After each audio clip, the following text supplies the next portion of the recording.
I wasn't expecting to talk about Jared Leto as much as I do on this channel, but does the Quartering expect to talk about Brie Larson as much as he does? Well, of course he does, but that's not the point. It's been a very busy week on Twitter. Number 1, Nick is not green quote tweeted me, so that's cool.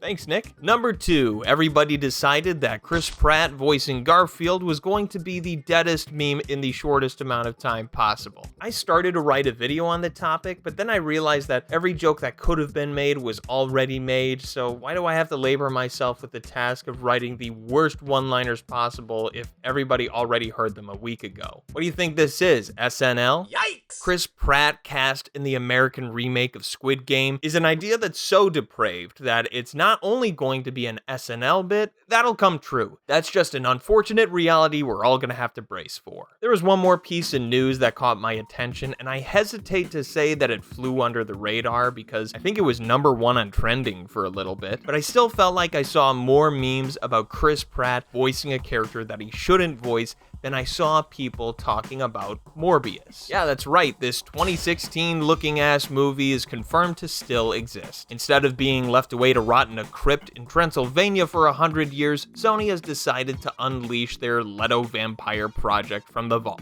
Jared Leto as a vampire sounds like a studio executive's knee-jerk reaction to the success of the Twilight series that doubles as a 30 Seconds to Mars album tour. Originally slated for July 2020, we're finally getting this movie a whole 2 years after the first trailer came out in January of 2022. Oh, God almighty. Morbius joins Scream of all movies on the January dump chopping block. So my money's on Scream being more enjoyable than Morbius, but when's the last time you saw a halfway decent horror movie in January? If I had to take a guess as to why they delayed the movie this far, it wouldn't be to recast their problematic bestie. They clearly didn't do that. And I don't even think it'd be for the more obvious pandemic that caused delays in like everything. I think it's because of the unfortunately topical origin story of this comic book character. Michael Morbius attempts to cure his lifelong blood disease with experimental vampire bat science. In the process, he turns himself into a living vampire, tortured by his life-sustaining thirst. Okay, so my guess is that the coronavirus was extremely prevalent in the media cycle,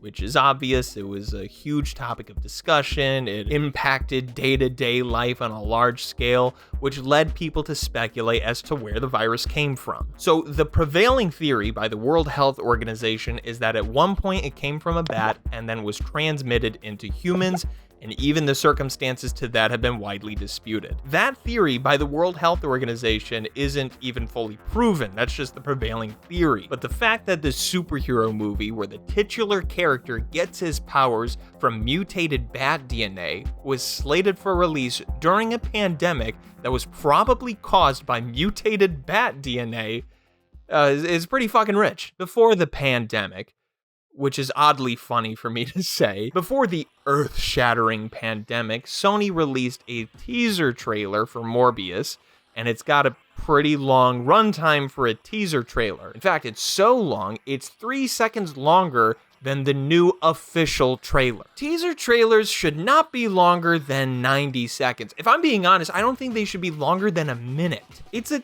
teaser. Tease me. Well,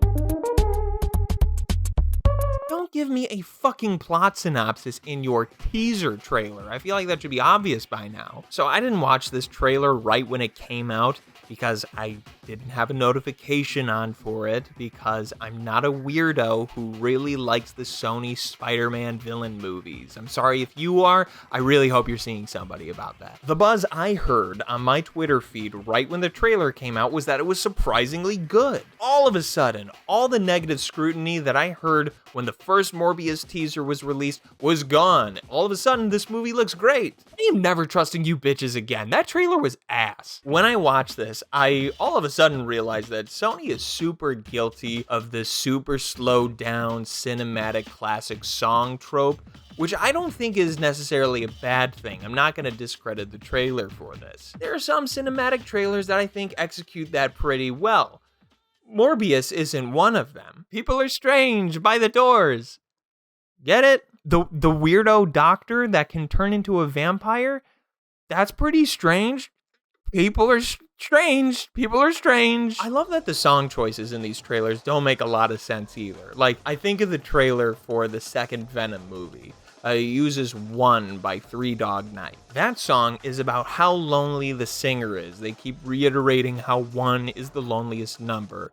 And, they go up to 2 and 3, but I mean, they all come back to 1 being extremely lonely. Loneliness is not really a theme present in the trailer for Venom Let There Be Carnage. I mean, sure, the movie touches on Eddie and Venom's individuality, and spoilers, they do spend a lot of time apart, so I can see how it's applicable there, but you don't see any of that in the trailer. The only time I would think that that theme would work is Woody Harrelson's character says that he misses Eddie, which that's kind of a stretch. I don't know. I mean, this trailer could have done like a slowed down version of Dragula by Rob Zombie or Nosferatu by Blue Oyster Cult. That's still super on the nose, and it makes sense. All right, I don't like this trailer because the song editing and the choice, they're a little questionable. I think vampires are a little played out at this rate. They're a little hard to nail. And Jared Leto. I've hinted at my distaste for Jared Leto, and I guess we should get into why. I don't think it's super smart of me to shit talk an actor when I'm like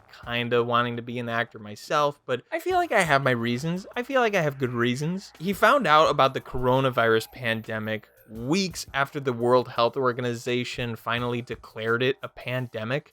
And that's because he was like fucking off in his desert sauna for a couple weeks. Like, how fucking privileged do you have to be to come out of your desert sauna and be like, damn, did I miss something? That's not really a quality about his character, I guess. It's just more rich person shit. He also started a cult, but it's not actually a cult. It's like just some shit for 30 Seconds to Mars. It's like a publicity thing for his band. I don't know if there's any like shady shit that actually goes on, but for the most part, it doesn't sound like an actual cult. It's just like, it's a bit. It's like a bit that everybody kind of takes seriously. I'm still working backwards here. There's the thing that everybody hates Jared Leto for, and it's for his behavior on Suicide Squad. If you still somehow haven't heard that story, Jared Leto used method acting tactics to get ready for his role as the Joker, which included him sending gifts to his castmates. Allegedly, some of these gifts included a live rat, bullets, a used condom, and a dead pig.